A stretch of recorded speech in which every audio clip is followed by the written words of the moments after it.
Hello Warship fans, welcome back to the channel, and it's Razgrees again, and today we have the new World Warship update 0.9.5 has come and is available now for you guys. Started Wednesday, so hopefully you guys got through a bunch of things and stuff like that.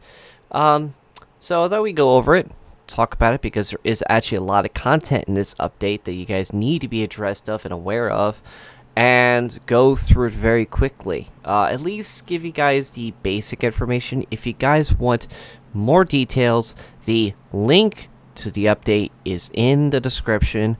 Please, I implore anybody who's really trying to look at details of the finer details of the update, please read it, because if you go and look at certain ships and you go wondering why certain ships have changed the way that they play, it might be because of the update and you guys have not looked at the finer details. I'm only going through most of the basic stuff, so if you guys are looking for finer details, please read the description down below. So 0.9.5, let's start with the biggest thing right off the bat. The main feature of this pitch is going to be the Port of Hamburg, where we're going to be building two ships. We're going to be bringing back Admiral Graf and the Tier 8 Odin. So Admiral Graf, or Pocket Battleship it was called by the Germans during the before World War II, is going to be available for you guys to build in the dockyard. You can get that for free with this nice camo. You can clearly see here. Looks beautiful. I like it. I love it. Looks like a christening ship that's sailing along. I don't know if it's going to be covered like that fully, but it does look beautiful. You get that for free out of the 10 phases. More details are also in this. The event will span two patches, 0.9.5 and 0.9.6.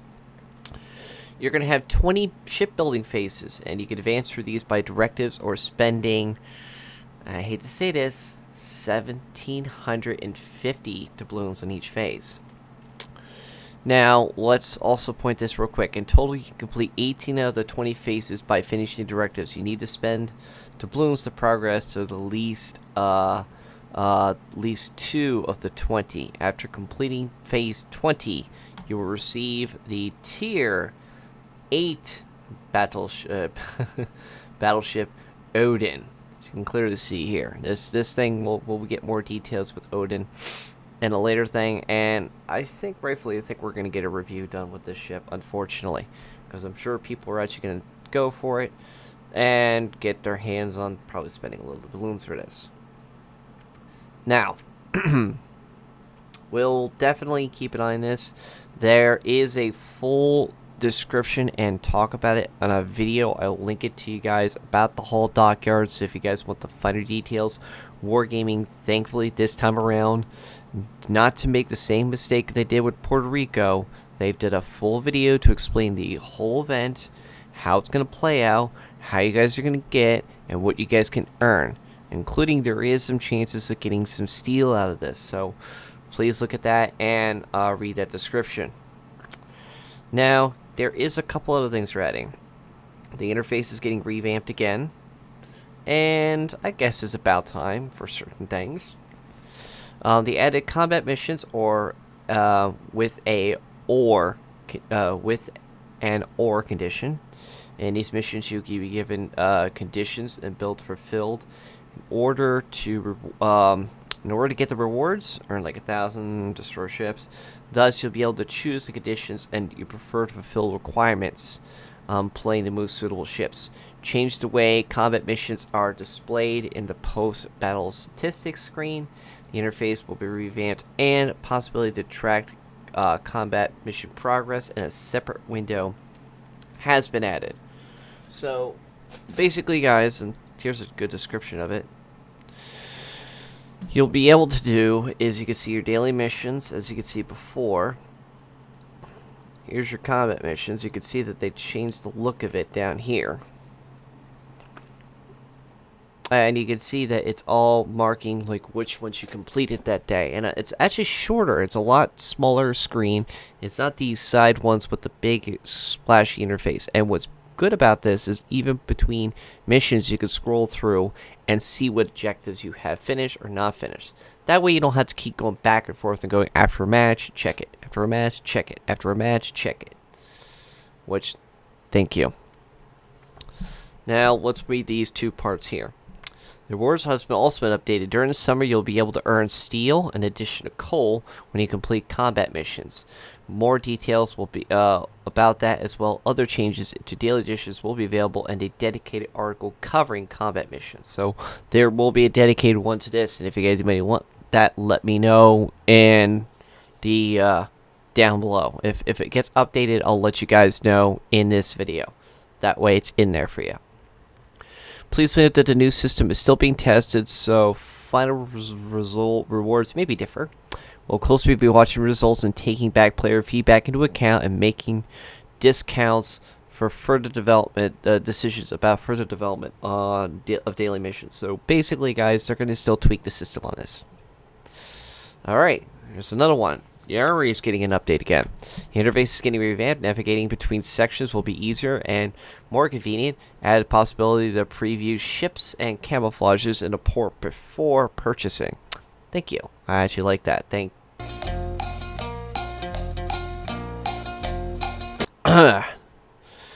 upgrades.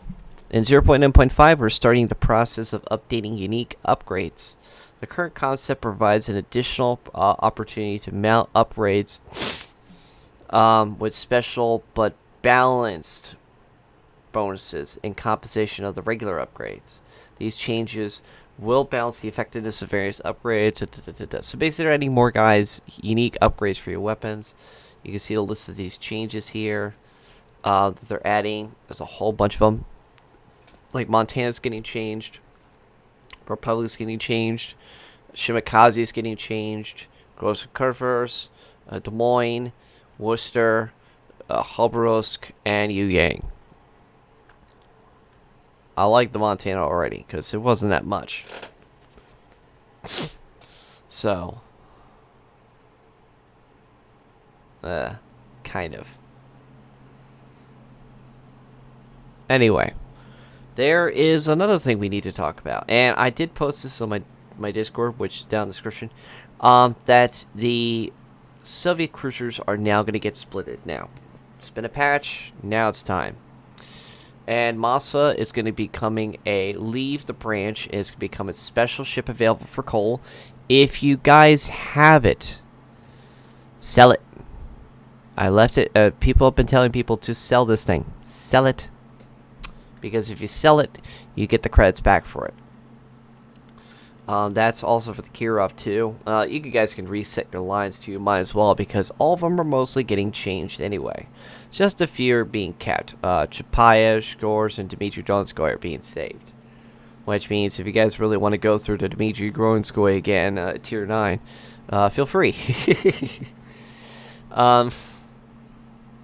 Because after all that, the premium versions of that, well, Standard Hulk was historically existed, but it's getting replaced by the Tier 5 Kotovolsky.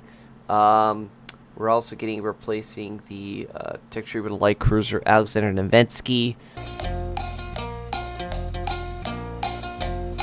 Here's something that I'm actually going to be kind of happy about, because I don't know if anybody's been playing ranked battles. And you guys definitely didn't like my video on that, but it's up there in the description if you guys are interested again. They're going to do another rank sprint that's going to be from June 24th to July 6th. It's going to be Tier 8. You guys can team up again. It's 8v8 format. You guys can get another 10,000 coal and 5,000 credit with a bunch of signals and camos. So, maps are going to be Haven, Fault Line, Greece, Northern Waters, and Loop. Details will be published in a later article.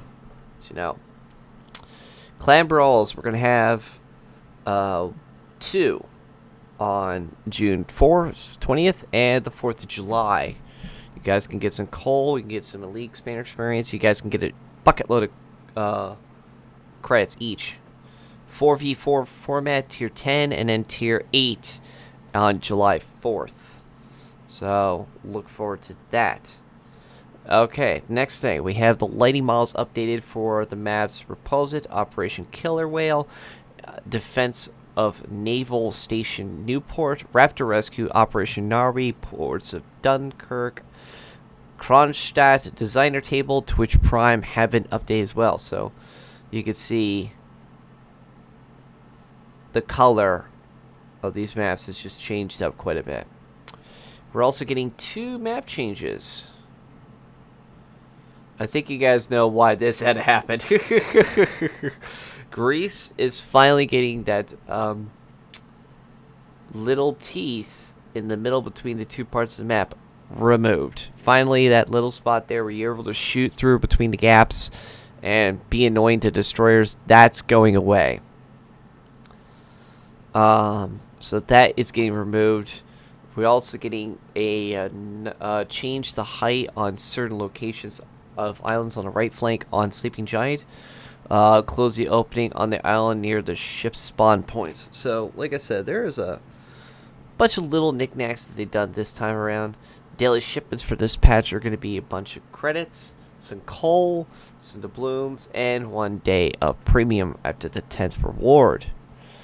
So, yeah, that's going to be it. Now, like I said, I'm not going to go through the other changes in here. Not that much. Maybe the one thing I will definitely talk about is this, the new content they're adding. As we said before, here's the coal, and Shikushima is finally being added to the game. The tier 10 Japanese premium battleship they're going to add. That's going to be 32,000 steel that will be added. That'll be in the ships of for resource selection. Siegfried will be available at tier 8. That will be available for players to get. It is a German tier 9 cruiser, and that will be available for 47,000 research points. The Agir will be available in the tech tree as well for exchange of 1 million free experience. Ships Ludendorff and the tier 6 German aircraft carrier, I don't ever heard of one, Ernich Lorenwart, have been added for testing for developers, volunteers, and community contributors. So there you go. We're also getting some new camos for some of these ships: Glaber, Goliath, Freedom of California, Nordic camouflages for Attic, Agner, Odin, and Siegfried.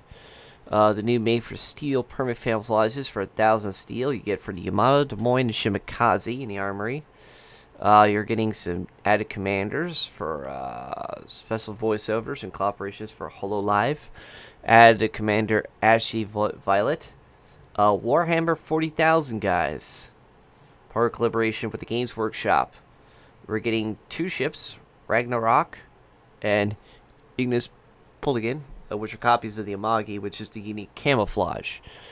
You guys can get these things later on. The announcement for when you guys can get the Warhammer 40K will be at a later date. However, I might just not get that, but they definitely added some stuff. And look, folks, it has arrived. If you guys want the biggest guns in the game to overrule what World of Warships said that Yamato is going to be only the biggest, well, you've been proven wrong, and now you can get it on the next patch. Well, if you guys want to, write down in the description what you guys think about the patch. Let me know if you guys have any comments or anything else. I'm more than willing to answer them. As always, I hope you guys like this, like the new patch. I hope you guys like the new update as much as I do. Good luck to you guys out there in the dockyard if we're getting the Odin, if you guys are getting it. And enjoy your free tier 6. And if you already have it, well, enjoy getting a new free camo and probably some credits for having it already. Thanks, everybody. Take care of yourselves. Hope to see you all in the next video.